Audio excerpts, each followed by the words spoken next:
మనిషి జీవితానికి అతిపెద్ద ప్రశ్న చావు తర్వాత ఏం జరుగుతుంది. కొంతమంది చనిపోయిన తర్వాత మళ్ళీ పుడతారని అంటారు. అలా పుట్టడానే పునర్జన్మ అని అంటారు. కొంతమంది పునర్జన్మ లేదు అని కుట్టిపడేస్తుంటే మరికొంతమంది మాత్రం ఈ పునర్జన్మ నిజంగానే ఉంది అని నమ్ముతున్నారు. పునర్జన్మ అంటే శ్యామ్ సింగ్ రాయ్ సినిమాలో చెప్పినట్టుగా ఫేమస్ శాంతిదేవి గారి కేసు గురించే చెప్పుకుంటారు. దీని గురించి అందరికీ తెలిసిందే కాబట్టి ఈ వీడియోలో నేను 2 పునర్జన్మలకు సంబంధించిన కేస్ స్టడీస్ గురించి చెప్పబోతున్నాను.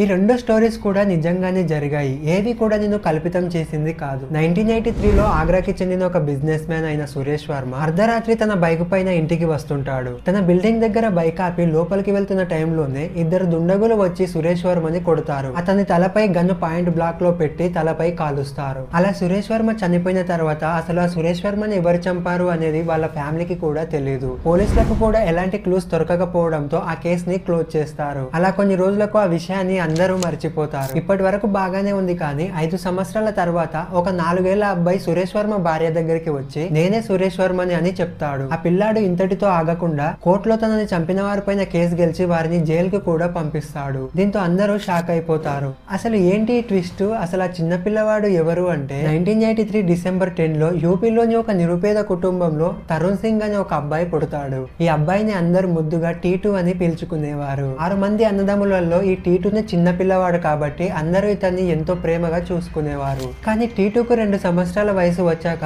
అతను విచిత్రంగా బిహేవ్ చేయడం మొదలు పెట్టాడు. మీరు అసలు నా పేరెంట్సే కాదు, ఇది అసలు నా ఇల్లే కాదు, నాకు ఆగ్రాలో ఒక లగ్జరీ ఇల్లు ఉంది, నాకు 2 పిల్లలు కూడా ఉన్నారు అని మళ్ళీ చెప్పడం మొదలు పెట్టాడు. పేరెంట్స్ కూడా ఏదో చిన్న పిల్లవాడు కదా, ఏదో కార్టూన్ చూసి ఇలా అంటున్నాడేమో అని అంతగా పట్టించుకునేవారు కాదు. ఆ అబ్బాయి వాళ్ళ నాన్నతో నన్ను ఆగ్రాకు తీసుకువెళ్ళమని మారం చేసేవాడు. అలా మారం చేస్తున్న టీటుని వాళ్ళ అన్నయ్య అయిన అశోక్ బుజ్జగించేవాడు. అప్పుడు కూడా టీటు ఎంతో కాన్ఫిడెన్స్ గా మీరు అసలు నా కుటుంబమే కాదు, నాకు ఆగ్రాలో నిజంగానే ఒక ఇల్లు ఉంది, దాంతో పాటు ఒక రేడియో షాప్ కూడా ఉంది అని చెప్తాడు. టీటు ఇంత కాన్ఫిడెన్స్ గా ఎలా చెప్పగలుగుతుంది అని వాళ్ళ అన్నయ్య అయిన అశోక్ ఆగ్రాకు వెళ్లి ఎంక్వైరీ చేస్తాడు. అలా ఎంక్వైరీ చేశాక తెలిసిన నిజాలకు అశోక్ కి మతిపోయినంత పని అవుతుంది. ఆగ్రాలోని బిజీమాల్ రోడ్ లో నిజంగానే ఒక రేడియో షాప్ ఉంది. ఆ షాప్ పైన పెద్ద అక్షరాలతో సురేష్ రేడియోస్ అని కూడా రాసి ఉంది. ఆ షాప్ ని ఒక మహిళ రన్ చేస్తుంది. ఆ మహిళనే సురేష్ వర్మ యొక్క వైఫ్ అయిన ఉమా వర్మ. 5 ఇయర్స్ బ్యాక్ తన భర్త చనిపోయినప్పటి నుంచి ఆ షాప్ ని నేనే చూసుకుంటున్నాను అని అశోక్ తో చెప్తుంది. అశోక్ కూడా తన తమ్ముని బిహేవియర్ గురించి ఆ ఉమా వర్మకు చెప్తాడు. దీంతో ఉమావర్మ ఒక్కసారిగా షాక్ అయిపోతుంది. అసలు మీ ఫ్యామిలీకి మా ఫ్యామిలీకి సంబంధమే లేదు, కానీ మీ తమ్ముడు అంత కాన్ఫిడెంట్ గా మా ఫ్యామిలీ గురించి ఎలా చెప్తున్నాడు అని ఉమావర్మ తన కార్ లో వాళ్ళ ఫ్యామిలీని కలవడానికి వెళ్తుంది. ఉమావర్మని చూసిన టీటు మీరేంటి ఇంత చిన్న కార్ లో వస్తున్నారు, నా ఫియాట్ కార్ ఎక్కడా అని అడుగుతాడు. సురేష్ వర్మకు నిజంగానే ఒక ఫియాట్ కార్ అండ్ ఒక లగ్జరీ బైక్ కూడా ఉండేది. కానీ సురేష్ వర్మ చనిపోయిన తర్వాత ఆ బైక్ అండ్ కార్ ని ఆ ఉమావర్మ అమ్మేస్తుంది. ఆ చిన్న పిల్లాడైన టీటు ఉమావర్మ దగ్గరికి వెళ్లి మన పిల్లలు ఎలా ఉన్నారు, వాళ్ళు అసలు ఏం చేస్తున్నారు అని అడుగుతాడు. ఇంత చిన్న పిల్లవాడికి మా ఫ్యామిలీ గురించి అసలు ఎలా తెలుసు? ఆ ఫియట్ కార్ అండ్ బైక్ గురించి కేవలం సురేష్ వర్మకు మాత్రమే తెలుసు, కానీ ఈ పిల్లాడికి ఇంత క్లారిటీగా ఎలా తెలిసింది అని అందరూ ఆశ్చర్యపోతారు. చూస్తుండగానే ఈ విషయం మొత్తం చుట్టుపక్కల ఉన్న వాళ్ళందరూ మాట్లాడడం మొదలు పెట్టారు. రేడియోలలో, న్యూస్ పేపర్లలో కూడా దేని గురించి ప్రస్తావించడం మొదలు పెట్టారు. ఒక్కసారిగా యూపీ స్టేట్ మొత్తం ఇదే హాట్ టాపిక్ గా మారిపోయింది. ఆ టైంలోనే ఢిల్లీ యూనివర్సిటీలో రీబర్త్ గురించి రీసెర్చ్ చేస్తున్న ఆంటోనియా మిల్స్ గారికి ఈ విషయం గురించి తెలిసింది. ఈ ఆంటోనియా మిల్స్ ఐనా స్టీవెన్సన్ తో కలిసి పనిచేసేది. ఈయన ఒక ప్రముఖ సైకియాట్రిస్ట్. దేశంలో సంచలనం సృష్టించిన ఫేమస్ శాంతిదేవి గారి కేసును కూడా ఈయననే సాల్వ్ చేశాడు. ఆంటోనియా మిల్స్ గారు ఈ టీటుని ఆగ్రాకు తీసుకెళ్తారు. ఆగ్రాని చూశాక టీటుకి తన గత జన్మలోని జ్ఞాపకాలన్నీ గుర్తుకొస్తూ ఉంటాయి. ఆ పిల్లవాడు సురేష్ వర్మ యొక్క షాప్ అడ్రస్ అండ్ తన ఇంటి అడ్రస్ కూడా ఎగ్జాక్ట్ గా చెప్తాడు. సురేష్ వర్మ ఇంటి ముందు ఒక చెట్టు ఉండేది, ఆ చెట్టు కింద గోల్డ్ కాయిన్స్ ఉన్నాయని కూడా చెప్తాడు. సురేష్ వర్మకు ఇల్లీగల్ బిజినెస్ లు చాలానే ఉండేవి. అలా వచ్చిన బ్లాక్ మనీతో బంగారాన్ని కొని ఆ విధంగా దాచేవాడంట. అలా తరుణ్ సింగ్ చెప్పాక ఆ రీసెర్చర్స్ చెట్టు కింద తవ్వి చూస్తారు. అలా తవ్వాక నిజంగానే అక్కడ బంగారు కాయిన్స్ బయటపడతాయి. అలా బయటపడ్డాక నిజంగానే సురేష్ వర్మ మళ్ళీ పుట్టాడు అని వాళ్ళ ఫ్యామిలీ కూడా నమ్మటం మొదలు పెడుతుంది. కానీ టీటూనే నిజంగా సురేష్ వర్మ అని అనడానికి ఈ సాక్ష్యాలు మాత్రం సరిపోవు. ఇక ఇప్పటి నుంచే అసలు కథ మొదలవుతుంది. టీటు తన హత్య గురించి మాట్లాడుతూ తనను చంపిన వారు తనతో పాటు బిజినెస్ చేసేవాళ్ళని చెప్తాడు. ఈ వార్త అప్పట్లో దేశవ్యాప్తంగా తెగ వైరల్ అయిపోయింది. దీంతో పోలీసులు కూడా ఆ కేసుని మళ్ళీ రీఓపెన్ చేస్తారు. ఒక 4 సంవత్సరాల అబ్బాయి తన పూర్వజన్మలో జరిగిన హత్య గురించి కోర్టు మెట్లు ఎక్కటం ఇదే మొదటిసారి. నిజానికి ఇది ఒక అద్భుతం అనే చెప్పుకోవచ్చు. తాను చనిపోయే రోజు నైట్ అసలు ఏం జరిగిందో టీటు పూసగుచ్చినట్టుగా చెప్తాడు. సురేష్ వర్మ యొక్క ఎండుకు లెఫ్ట్ సైడ్ లో గన్తో కాల్చినట్టుగా చెప్తాడు. ఎగ్జాక్ట్ గా పోస్ట్ మార్టం రిపోర్ట్ లో కూడా సురేష్ వర్మ యొక్క లెఫ్ట్ సైడ్ కు గన్తో కాల్చినట్టుగానే ఉంది. ఆంటోనియా మిల్స్ కూడా తను రీసెర్చ్ చేసిన రిపోర్ట్లను కోర్టుకు సమర్పించింది. ఆ రిపోర్ట్లలో ఎక్కువగా పుట్టుమచ్చల గురించి ప్రస్తావించింది. టీటు యొక్క ఎడ్డుకు లెఫ్ట్ సైడ్ లో ఒక బర్త్ మార్క్ ఉంది.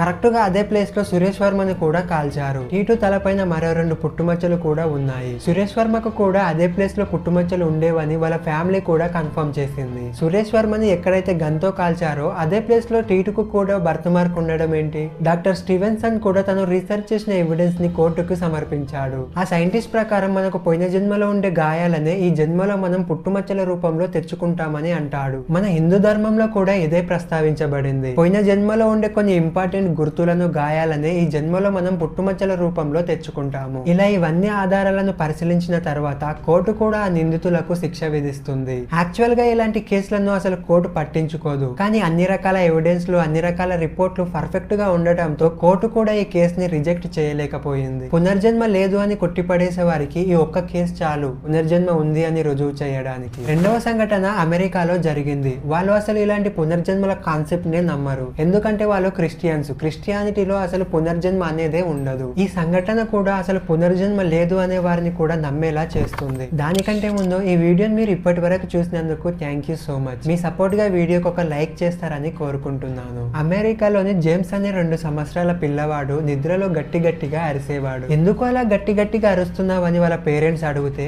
నేను నడుపుతున్న ప్లేన్ క్రాష్ అయిపోయింది. అలా తను పెద్దవాడు అవుతున్నా కూడా ప్రతిరోజు ఇదే కళ వచ్చేది. ఒక రోజు ఆ పిల్లవాడు అలా అరుస్తూ భయపడటంతో వాళ్ళ పేరెంట్స్ అసలు నీకు ఏమైంది, ఎలాంటి కళ వస్తుంది అని అడుగుతారు. ఆ పిల్లవాడు నేను నడుపుతున్న ప్లేన్ క్రాష్ అయిపోయింది, అలా నేను చనిపోయాను అని చెప్తాడు. చిన్న పిల్లవాడు కదా, ఏదో కార్టూన్ చూసి భయపడ్డాడేమో అని వాళ్ళ పేరెంట్స్ అంతగా పట్టించుకునేవారు కాదు. ఆ పిల్లవాడికి ప్లేన్స్ అంటే చాలా ఇష్టం. ఎప్పుడు చూసినా వాటితోనే ఆడుకోవడం, వాటి బొమ్మలు గీయటం చేసేవాడు. కానీ రాత్రి అయితే చాలు అతనికి అదే కళ వచ్చేది. సో ఇంట్లో ఉన్న అట్మాస్ఫియర్ కరెక్ట్ గా లేదేమో అని వాళ్ళు ఇల్లు కూడా షిఫ్ట్ అయిపోతారు. అలా ఇల్లు షిఫ్ట్ అయిన తర్వాత కూడా అబ్బాయికి అలాంటి కళలే వచ్చేది. జేమ్స్ వాళ్ళ పేరెంట్స్ జేమ్స్ యొక్క పరిస్థితి గురించి వాళ్ళ రిలేటివ్స్ కూడా చెప్తారు. వాళ్ళ రిలేటివ్స్ ఇచ్చిన సలహాలతో జేమ్స్ లో ఎలాంటి మార్పు రాలేదు. ఆ పిల్లవాడు వల్ల తరచూ భయపడుతూ ఉండటంతో జేమ్స్ వాళ్ళ నాన్న కూర్చోపెట్టుకొని అసలు నీకు ఎలాంటి కళ వస్తుంది నాకు క్లియర్ గా చెప్పు అని అంటాడు. అప్పుడు ఆ పిల్లవాడు నేను ప్లేన్ నడుపుతున్నాను, సడన్ గా నా ప్లేన్ పైన ఎవరో షూట్ చేశారు, నా ప్లేన్ కి మంటలు అంటుకున్నాయి,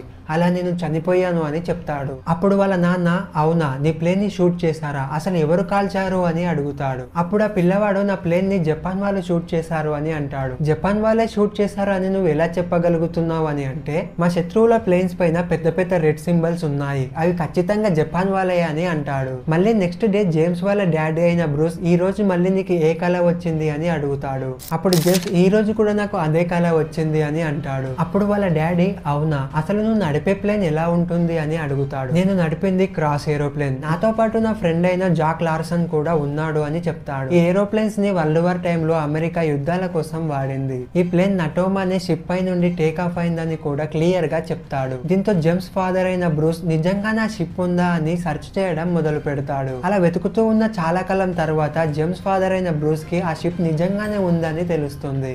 ఆ షిప్ యొక్క పూర్తి పేరు నటోమా యుఎస్ఎస్ బేస్ CVE-62. ఆ షిప్ ని వరల్డ్ వార్ 2 టైంలో వాడారు. జేమ్స్ యొక్క ఫాదర్ నటోమా బే సభ్యులతో కలిసి అన్ని విషయాలను తెలుసుకోవడం మొదలు పెట్టాడు. ఇంటర్నెట్ లో ఓల్డ్ ఆర్టికల్స్ లలో బుక్స్ లలో ఇలా అన్ని రకాల ఇన్ఫర్మేషన్ ని గ్యాదర్ చేయడం స్టార్ట్ చేశాడు. అలా వెతుకుతూ ఉండగా ఫైనల్ గా బ్రూస్ కి నటోమాలో వర్క్ చేసిన ఒక వ్యక్తి గురించి తెలిసింది. అతనే జేమ్స్ M. ఆస్టర్. జపాన్ వాళ్ళు 1945 మార్చి 3న ఈ జేమ్స్ నడిపిన ప్లేన్ పైన షూట్ చేయడంతో చనిపోయాడని రికార్డులలో రాసి ఉంది. ఈ విషయం తెలుసుకున్నాక జేమ్స్ వాళ్ళ డాడీ ఆశ్చర్యపోయి నిజంగానే ఆ ఎం మాస్టర్ జేమ్స్ రూపంలో మళ్ళీ పుట్టాడా అని అనుకుంటాడు. ఆ సోల్జర్ జేమ్స్ యొక్క చెల్లి ఆ పిల్లవాడిని కలుస్తుంది. ఆమెకు ఒక 85 ఇయర్స్ ఉంటాయి. ఆమె ఆ పిల్లవాడికి తన బ్రదర్ అయిన ఎం ఆస్టర్ యొక్క ఫోటో చూపిస్తుంది. ఆ ఫోటోలో ఎం మాస్టర్ ఆ ప్లేన్ ముందు ఫోటో దిగినట్టుగా ఉంటుంది. ఈ ఫోటో చూశాకనే అలా చనిపోయిన ఎం మాస్టర్ మళ్ళీ జేమ్స్ రూపంలో పుట్టాడని తెలుస్తుంది. ఈ విషయం గురించి అప్పటి అమెరికా టీవీ ఛానల్స్ లలో కూడా టెలికాస్ట్ చేశారు. ఈ 2 సంఘటనలు కూడా కూడా పునర్జన్మ ఉంది అనడానికి బెస్ట్ ఎగ్జాంపుల్స్. మన హిందూ ధర్మంలో పునర్జన్మ గురించి అసలు ఏం చెప్పబడి ఉంది, అందులో ఉన్న మెయిన్ ఇంపార్టెంట్ 84 లక్షల జీవరాశుల యొక్క థియరీ ఏంటి, ఇలా పునర్జన్మకు సంబంధించిన విషయాల గురించి నెక్స్ట్ వీడియోలో చెప్పబోతున్నాను. ఇలాంటి ఇంట్రెస్టింగ్ వీడియోస్ మిస్ కావద్దు అనుకుంటే నా ఛానల్ ని సబ్స్క్రైబ్ చేసుకోండి, అలాగే బెల్ ఐకాన్ ని కూడా ఆన్ లో పెట్టుకోండి. మళ్ళీ నెక్స్ట్ వీడియోలో కలుద్దాం. అంతవరకు ఉంటాను.